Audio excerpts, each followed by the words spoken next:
Morgan Brennan is at the Reagan National Defense Forum. Morgan, what do you got coming up this hour and even this weekend? Oh, my gosh, John, so much coming up. As you mentioned, this is the Reagan National Defense Forum. Premier American Defense Conference of the year, invite only. About 800 guests are going to descend upon this, the Ronald Reagan Presidential Library, over the next 2 days. It is a who's who. It's lawmakers and officials. It's top military brass. It's CEOs of the biggest defense contractors. And this year in particular, quite a number of tech executives and VC investors, which of course begs the question, why is tech taking on a larger presence at a defense forum like this? Because it's really the future of warfare, and just as importantly, the future of deterrence. You're talking about everything from autonomous robots and drones, AI-powered warning systems, high-resolution imaging and analytics, and of course, clouds to basically bring it all together. So when we talk about something like military modernization, it's these new technologies, these new innovations that are very much a part of the discussion and where those future defense dollars are expected to go. But you also can't have this conversation and not talk about China.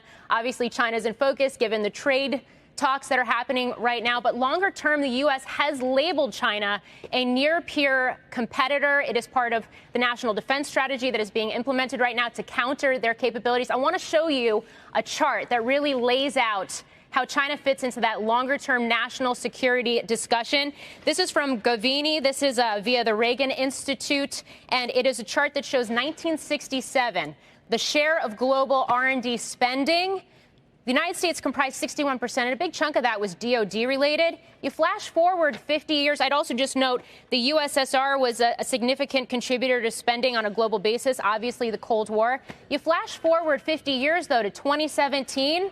The U.S. only comprises 29% of global R&D spending. Just a sliver of that now is DoD-related. Meantime, China has emerged. In the last 25 years or so, in the last 2 decades, China has risen to R&D levels that are beyond those that were reached by the USSR during the Cold War. Does that mean we're going into another Cold War? No, but it does mean that this is part of that longer-term national defense strategy, the national security debate. When you talk about things like tech transfer, IP theft, state subsidies, all of these longer-term discussions that are now part of the trade discussions, you can look at this and you can look at how it's shaping the defense conversation. So this is going to be a big topic here at the forum over the next couple of days. I'm actually moderating a panel on the intersection, or perhaps lack of intersection, and how that can be changed between Silicon Valley and Washington, D.C. It's called Harnessing and Securing American Innovation, How Venture Capital Impacts Defense. Certainly a topic we've been talking about on Squawk Alley all year long.